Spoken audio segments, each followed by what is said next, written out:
Hi guys! Baka gusto nyong pumunta dito.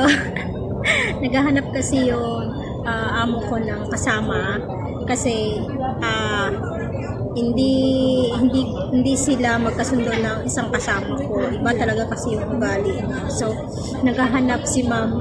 Sabi niya kung meron daw sa akong kakilala or relatives. Kaso, ayoko naman mag-refer ng relatives or cousin ko, mga ganun. Kasi, baka kasi mahirapan sila. Kasi yung mga hindi sanay na hindi nakapagtrabaho sa bahay, di ba? So, hindi natin alam, baka mahirap kasi talaga. Ako yung mga unang buwan ko, mahirap. Lagi akong pinapagalitan everyday. So, kung hindi nyo kaya yung ganung mga sitwasyon, hindi nyo kaya yung emotional, alam mo yun, yung matampuhin kayo, madamdamin kayo, hindi kayo pwede talaga dito guys kasi mas stress kayo, baka magkasakit pa kayo.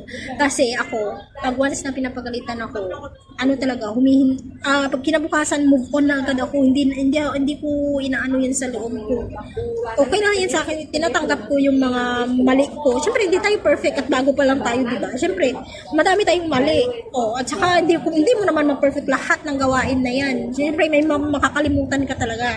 Kaya yun, lang ako kung may gusto na sana akong kapatid ko sana, di ba? Pwede sana, kaso, maaawa kasi ako, sabi kong ganun, baka hindi niya kaya pag lagi siyang papagalitan ni ma'am. Ganun. Kasi ako, naranasan ko yan lahat. Sanay ako sa Kuwait pa lang. Sanay ako. Kaya lalo yung mga yung sa kapatid ko, hindi naman siya nakaranas na magtrabaho sa bahay. 'Di ba? Dito kasi talagang kailangan mabilis kilos mo, lakad, mabilis. Kailangan magaling ka mag-English at smart utak talaga kailangan. So, baka lagi lang siya papagalitan, kaya ayokong mag-refer ng kapatid ko or kamag-anak. So, yun. Naghahanap talaga si ma'am. Sinabi din sa akin ni ma'am na kung meron akong pakilala. So, ayun, baka may willing sa inyo. Kaya karamihan talaga dito sa Hong Kong is mga college graduate. College graduate talaga dito yung mga nag-a-apply at tinatanggap. Kasi kailangan talaga dito magaling kang mag-English at mabilis kang makamemorize. Kasi madaming, lalo yung mga activities ng mga alaga, ng mga bata kasi talaga is madami, iba-iba. So, kahit baby pa dito, 2 years old pa lang, nag-aaral na. Nagpupunta na yan sa school kahit parang, as in baby pa. Oh, 2 years old. Yun. Kaya yun yung mahirap dito. Tsaka nagluluto talaga dito. Ikaw talaga yung magluluto. So, yung halimbawa, kung may gusto man pumunta dito, yung gustong dito, siya talaga yung nakatoka sa pagluluto. Kasi ako, sa alaga ko, ako na 4 years old. Tapos, yung 8 years old yung aalagaan ng gustong pumunta dito. 8 years old. So, hindi na siya alagain. Pero, marami siyang activities. Tapos, pagka uwi mo ng gabi, ikaw magluluto. Kasi hindi naman naalagain yung alagang mo 8 years old. Kaya niya na yung sarili niya. So, hindi mo na kailangan alagaan yun or tingnan-tingnan. Kaya, ikaw talaga yung nakatoka sa pagluluto gabi-gabi. So, yun. Kaya, kailangan, kung gusto mo mag-apply is marunong ka talagang magluto. So, yun. Yung sa kasama ko kasi, sabi niya, magaling daw siya magluto. 4 years na daw siya dito sa Hong Kong. Tapos nag-Singapore na din siya, nag-Middle East na din siya. Kasi 45 years old na siya eh. Pero hindi talaga siya marunong guys at laging nagkakaproblema lang sila ni ma'am. So, ayun, nag-decide talaga si ma'am na tanggalin na talaga siya. So, kaya naghahanap siya ng kapalit. Kaya, hindi ko alam. Kaya ayoko talagang mag-refer ng kung sino man, cousin ko or relatives ko. Ayoko, di ba? Ayoko kasi baka maawa lang ako, magka-problema lang, di ba? Baka ako sisihin. Sabi mo, mabait yung amo mo, tapos ganyan pala, di ba? Kasi hindi tayo sanay na ano, bago bumait sila guys, bago bumait yung mga amo natin sa atin, masungit muna yan sa umpisa.